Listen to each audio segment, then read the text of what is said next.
함께 영광의 박수 올려드리도록 하겠습니다. 할렐루야. 이 시간 디모데전서 6번째 시간입니다. 이런 사람이 되게 하소서, 이런 사람이 되게 하소서라는 제목으로 하나님 말씀 증거하겠습니다. 어떤 조직이든지요, 연말이 되면은 가장 중요한 것이 인사 문제입니다. 인사가 만사다라는 말이 있는 것처럼 인사가 좋아야 어떤 조직이든지 살아나기 때문입니다. 그래서 어느 자리에 누군가를 세울 때마다 사람들은 이런 사람 좀 어디 없을까? 이렇게 좋은 사람 어디서 발견할 수 있을까라면서 고민을 하게 됩니다. 좋은 사람을 좋은 자리에 세우는 열망이 다 있죠. 여러분들이 생각하는 좋은 사람은 어떤 사람입니까?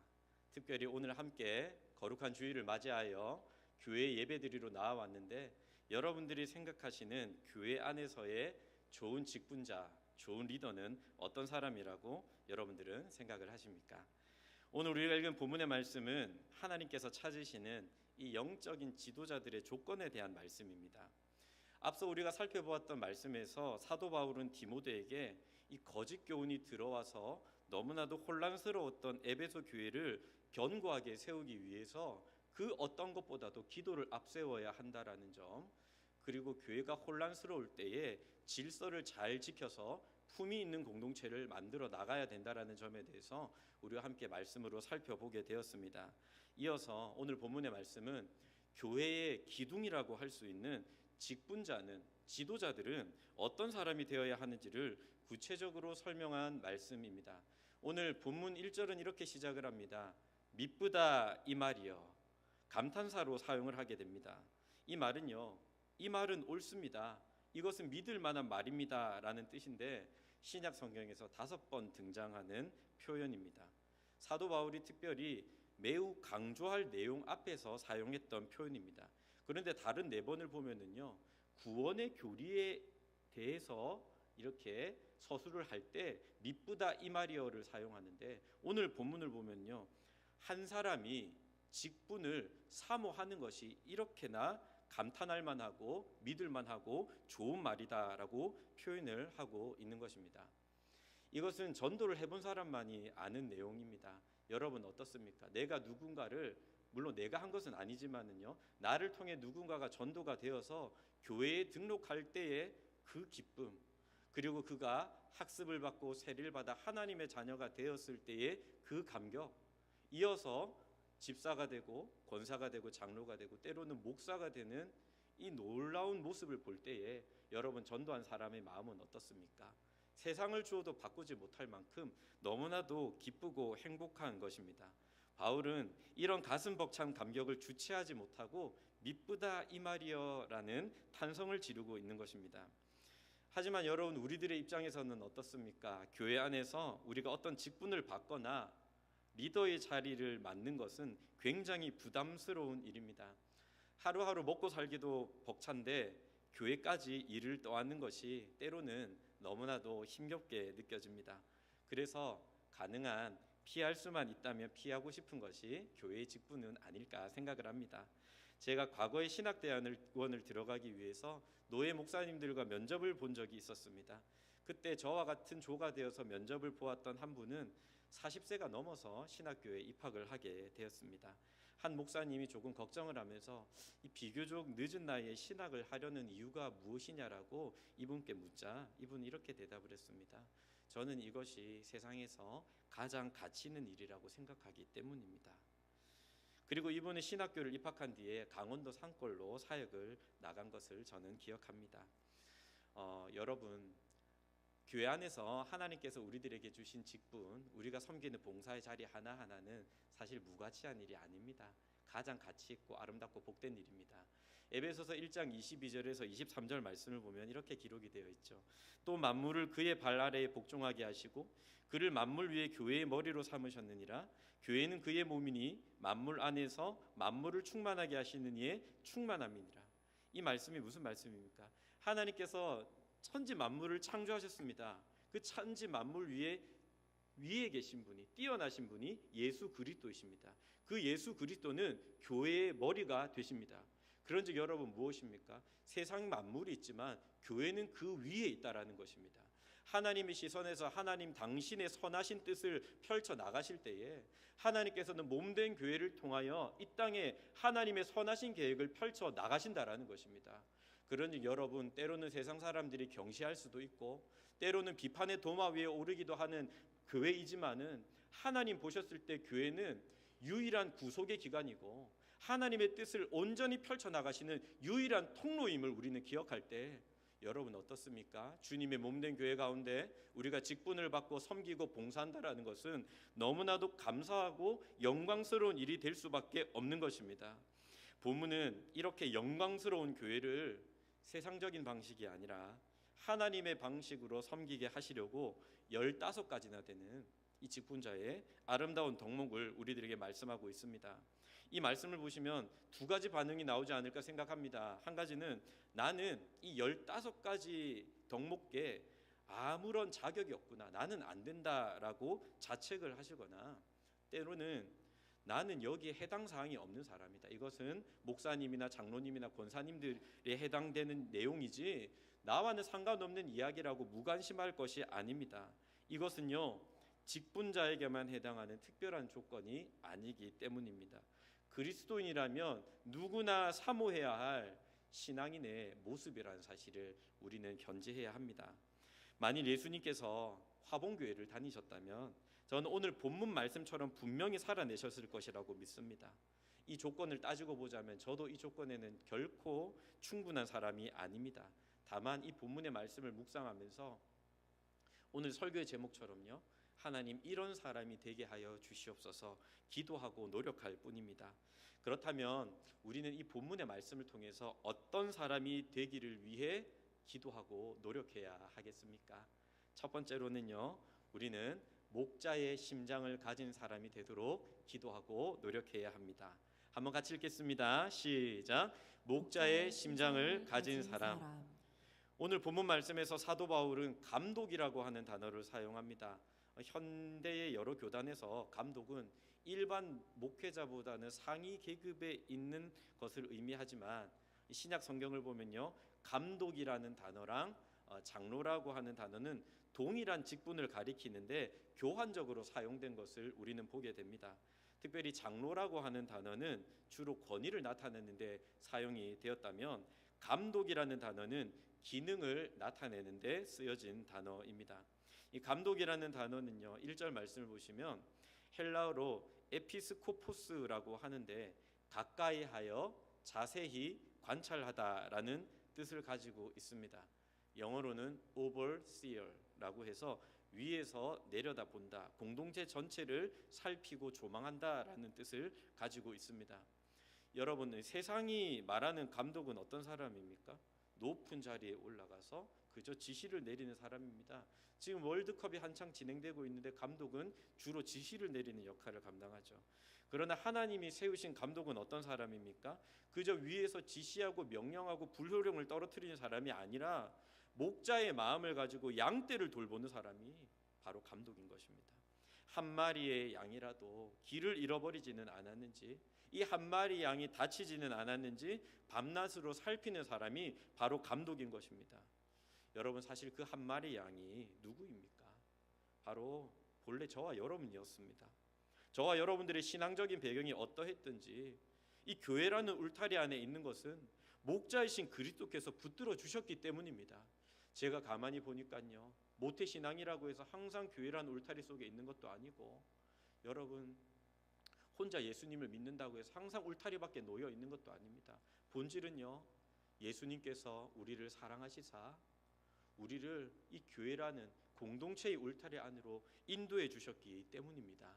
베드로전서 2장 25절은 이렇게 말씀하는데요, 우리 한번 같이 읽도록 하겠습니다. 베드로전서 2장 25절 말씀입니다.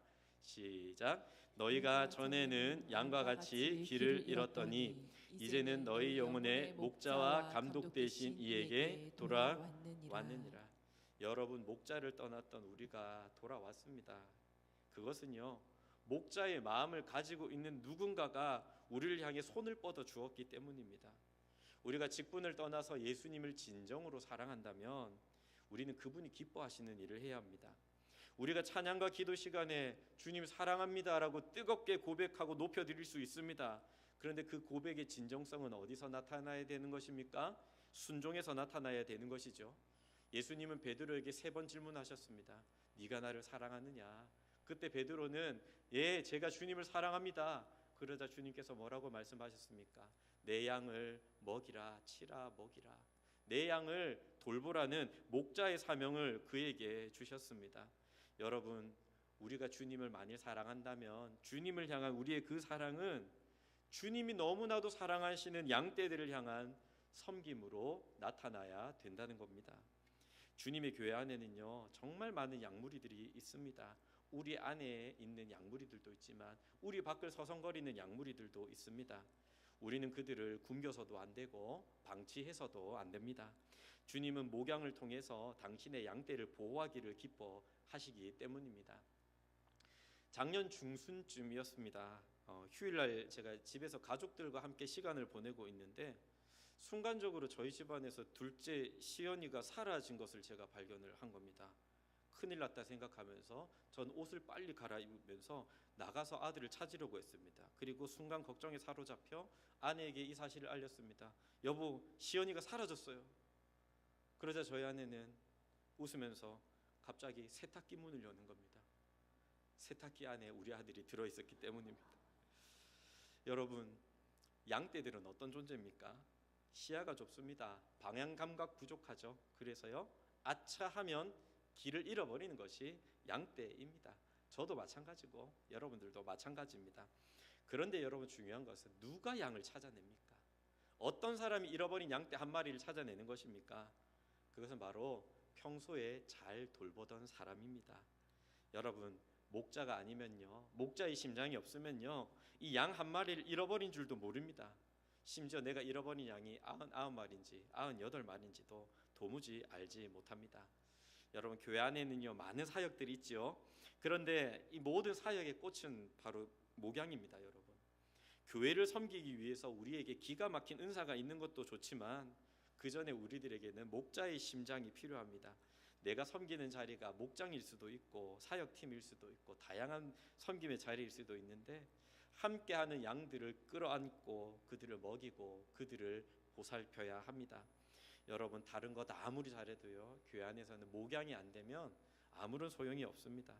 찬양팀을 하더라도, 성가대를 하더라도, 주차 봉사를 하더라도 목자의 마음으로 해야 하는 것입니다. 그런데 목양은 저 같은 목사 혼자서 하는 것도 아니고 목장에 한해서 목자 한 사람이 감당하는 것도 아닙니다. 여러분, 진정한 목양이라는 것은 무엇입니까? 바로 서로가 서로를 돌보는 것입니다. 히브리서 10장 24절부터 25절까지 말씀입니다. 한번 같이 읽겠습니다. 시작. 서로 돌아보며 사랑과 선행을 격려하며 모이기를 패하는 어떤 사람들의 습관과 같이 하지 말고 오직 권하여 그 날이 가까움을 볼수록 더욱 그리하자. 서로가 서로를 함께 돌보는 것이죠. 여러분, 신앙생활을 오래 해보시면 좀 어떻습니까?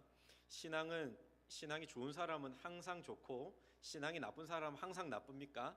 아니요, 그렇지 않습니다. 우리들이 신앙이라는 거예요, 뜨거울 때는 확 달아올랐다가 식어질 때는 냉랭해졌다가 또다시 뜨거워질 수 있는 것이 여러분 우리들의 신앙입니다. 왜 그렇습니까? 우리가 사람이기 때문에 그렇죠. 그런데 우리의 신앙이 정말 차갑게 냉랭하게 식어지고 굳어졌을 때에도 우리들의 믿음을 잃지 않을 수 있는 것은 무엇입니까? 우리들을 향해 손을 뻗어주는 동력자가 있기 때문입니다. 사랑하는 여러분, 하나님께서 저와 여러분들에게만 보여주시고 붙여주시는 한 영혼이 분명히 있을 것입니다. 저는 그 중에 한 사람이 바로 특별히 믿음이 시들해진 사람이라고 생각을 합니다. 한 주간에 믿음이 시들어진 지체 한 사람이 떠오르신다면 여러분, 작은 실천 하나 해봅시다. 따뜻하게 문자 한 통 보내주시고 전화 한 통 걸어 보십시오. 여러분, 그것이 바로 목자의 심장을 실천하는 첫걸음입니다. 여러분, 진정으로 반가운 연락은 언제 오는 것입니까? 이유가 있어서, 목적이 있어서 오는 연락이 아닙니다. 그저 사랑하고 좋아하고 대화하고 싶어서 나누는 연락인 줄로 믿습니다. 사랑하는 여러분, 올해 표어처럼 따뜻한 환대 실천하시는 저와 여러분들이 되시기를 소망합니다. 둘째로 오늘 본문의 말씀은요, 예수님의 성품을 닮은 사람이 되도록 기도해야 할 것을 우리들에게 말씀하고 있습니다. 한번 같이 읽겠습니다. 시작. 예수님의 성품을 닮은 사람. 우리는 종종 교회 안에서든 때로는 교회 밖에서든 이런 생각을 하게 됩니다. 나는 왜 인정받지 못하는 것일까? 사람들은 왜 나를 알아주지 않는 것일까? 이런 생각에 사로잡힐 때가 분명히 있습니다. 그런데 사실 그 이면에는요, 나는 이런 대접을 받을 사람이 아닌데 하는 내 안에 교만이 숨어 있기 때문입니다. 여러분이 교만을 동전이라고 생각한다면 이 동전을 반대로 뒤집으면 뭐가 나오냐면요, 열등감이라는 게 분명히 나타납니다. 내가 남보다 좀 잘나 보이기 위해서, 잘해 보기 위해서 노력하는 이유는 무엇입니까? 내 안에 내가 다른 사람보다 못하지 않나 하는 두려움이 있기 때문입니다. 그래서요, 여러분, 교만한 사람은 끊임없이 자신의 밑을 쳐다봅니다. 내 밑에 누가 있을까? 여러분, 아래를 자꾸 쳐다보면 어디를 못 쳐다보죠? 위를 못 쳐다보는 겁니다. 위에 계신 하나님을 바라보지 못하는 것입니다. 그러나 겸손한 사람은 자신의 아래에 누가 있는가가 아니라 나의 위에 계신 하나님을 바라보고 위에 계신 하나님께 도움을 구하는 사람인 줄로 믿습니다. 여러분, 오늘 본문 6절 말씀에서는요, 감독을 세울 때에 새로 입교한 자도 말지니 교만하여져서 마귀를 정죄하는 그 정죄에 빠질까 하미오라고 말씀합니다. 영적 리더를 세울 때 새로 입교한 자를 금지해야 합니다. 여러분, 왜 그렇습니까? 교만에 빠질 우려가 있기 때문입니다.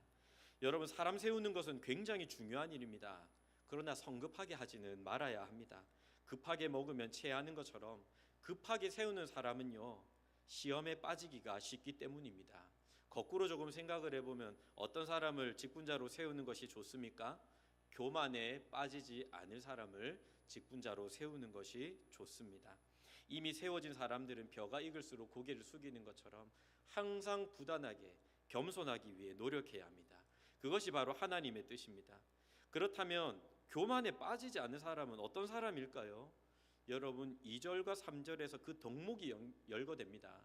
2절과 3절 말씀 천천히 한번 같이 읽도록 하겠습니다. 시작.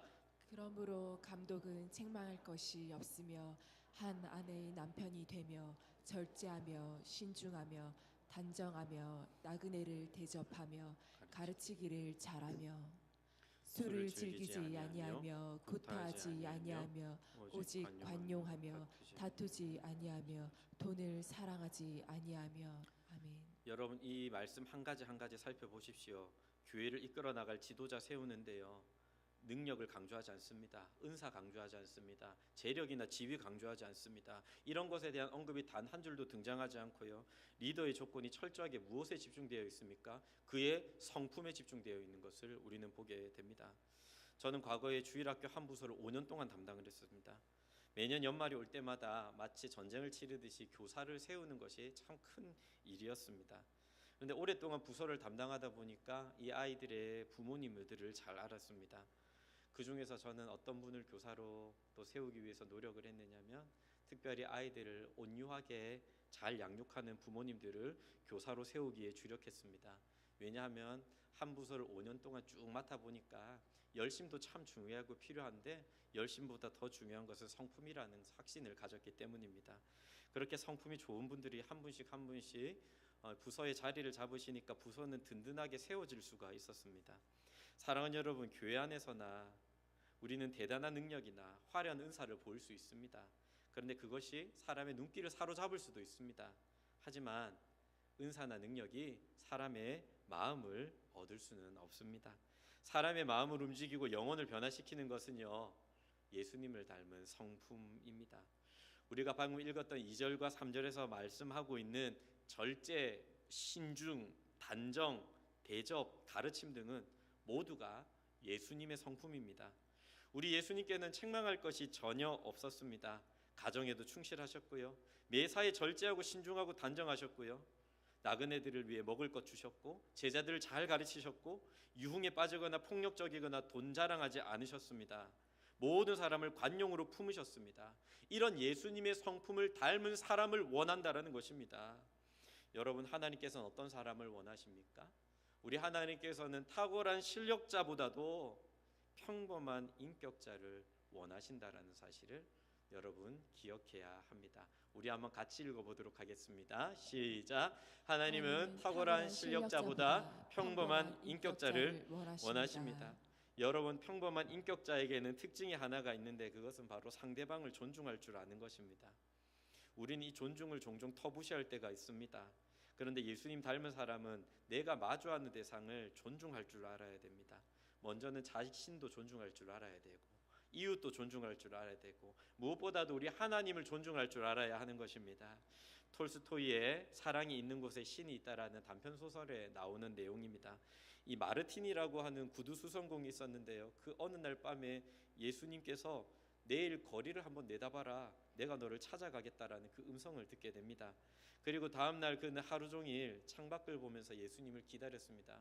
그런데 예수님은 나타나지 않으셨습니다. 그렇게 하루를 보내면서 마틴은요, 추위에 떨고 있는 늙은 청소부에게 따뜻한 차 한 잔을 대접했습니다. 그리고 갓난 아기를 안고 굶주리고 있는 가난한 여인에게 찾아가서 먹을 것도 주고 겉옷도 내어 주었습니다. 사과를 훔치다 들킨 이 소년과 그를 혼내고 있던 할머니를 화해시키기도 했습니다. 그날 밤에 환상 중에 그가 도와주었던 사람들이 나타납니다. 그리고 마틴, 내가 바로 그 사람입니다 라고 속삭입니다. 그때서야 마틴은 깨닫습니다. 지극히 작은 자 하나에게 한 것이 정말 예수님에게 한 것이구나. 사랑하는 여러분, 이번 한 주간 살아가면서 저도 여러분도 지극히 작은 자 한 사람을 분명히 만나게 될 것입니다. 그 지극히 작은 자 한 사람 존중하는 저와 여러분 되시기를 소망합니다. 마지막 세 번째로요, 우린 무엇을 위해 기도하고 노력해야 합니까? 일관성이 있는 사람이 되기를 기도하고 노력해야 합니다. 한번 같이 읽겠습니다. 시작. 일관성이 있는 사람.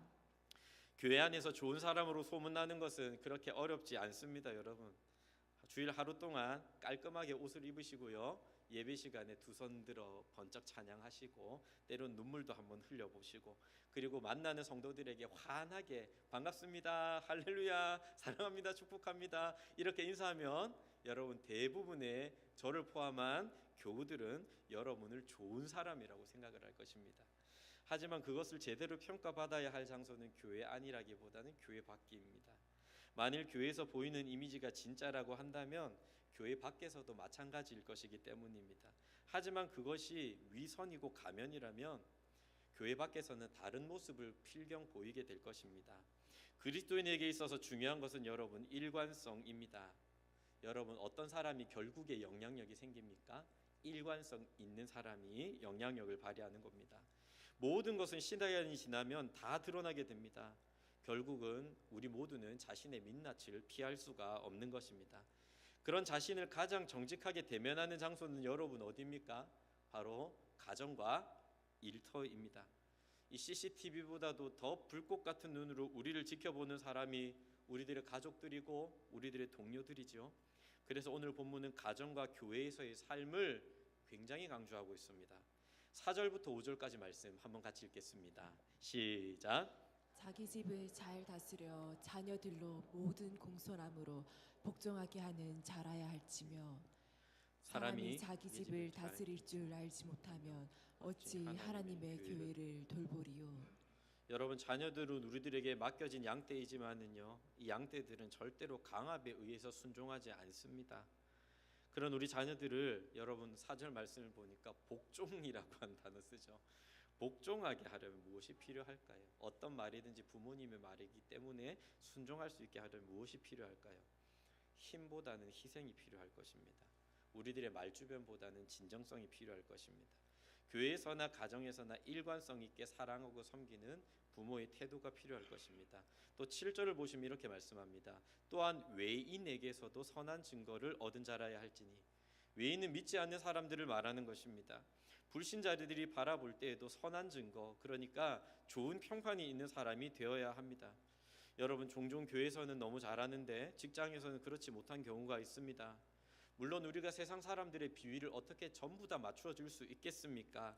하지만 예수님을 닮은 좋은 사람이 일관성 있게 진실성 있게 살아간다면 시간이 지남에 따라 세상 사람들도 인정을 못할 수는 없는 것입니다. 여러분 기억하십시오. 저와 여러분들은 생활 선교사입니다. 우리들의 가정은 수직적인 선교지입니다. 그리고 우리들의 직장은 수평적인 선교지입니다. 우리가 교회의 직분을 잘 감당하는 것도 중요하지만 그 전에 좋은 배우자가 되고 좋은 부모로 살아가는 것이 먼저입니다. 또한 저처럼 이렇게 마이크를 붙잡고 멋진 말을 할 수도 있고 또 찬송을 멋지게 부를 수도 있지만 그 전에 우리가 일터에서 그리스도의 편지가 되어 그분의 사랑을 흘려 보내어야 합니다. 사랑하는 여러분, 우리들의 일상이 대단하지 않아도 괜찮습니다. 남보다 탁월한 거 그거 크게 문제 아닙니다. 우리에게 중요한 것은 일관성입니다. 가정에서나 교회에서나 일터에서나 진정성 있게 살아가는 투명한 사람이 되어야 합니다. 어쩌면 오늘날 전도를 방해하는 가장 큰 걸림돌은요, 우리 그리스도인들의 위선인지도 모르겠습니다. 가만히 생각해 보면 교회를 비판하는 사람들은 이 복음 때문에 비판하는 것이 아니라 이 복음을 믿고 살아간다라고 자부하는 사람들의 모습 때문에 비판해 왔습니다. 그런데 이것은 거꾸로 보면 한 가지의 소망이 되기도 합니다. 일관성 있고 진정성 있게 잘 살아가는 한 사람의 그리스도인들을 통해서 세상 사람들의 닫힌 마음이 열리는 강력한 복음의 메시지가 될 수 있기 때문입니다. 사랑하는 화봉의 가족 여러분, 이제 말씀을 맺도록 하겠습니다. 오늘 전해드린 이 세 가지의 말씀의 조건을 완벽하게 채울 수 있는 분은 이 자리에 저를 포함하여 단 한 사람도 없습니다, 여러분. 그러나 우리가 실망하지 말 것은 이 모든 것을 완벽하게 실천하고 감당하신 예수 그리스도께서 우리 안에 살아 역사하십니다. 그 예수님께서는 우리들이 끊임없이 당신을 닮아가도록 이끌어 주시고 강건해 주시고 붙들어 주실 것입니다. 그러니 우리가 이 말씀을 묵상하며 선한 열망을 가지고 이것을 우리들의 기도의 자목으로 삼을 때 여러분, 주님께서는 우리를 목자의 심장을 가지고 한 영혼 섬기는 자로, 또한 예수님의 성품을 닮은 자로서 지극히 작은 자도 존중할 줄 아는 자로서 가정과 일터에서도 일관성 있고 진정성 있는 사람이 되도록 우리들의 삶을 인도해 주실 줄로 믿습니다. 이처럼 십자가의 은혜로 우리 예수님을 닮아가며 한 주간을 승리하시는 우리 화봉의 가족들이 되시기를 주의 이름으로 축원합니다. 우리 함께 일어나셔서 이 찬양 드리고 한번 기도했으면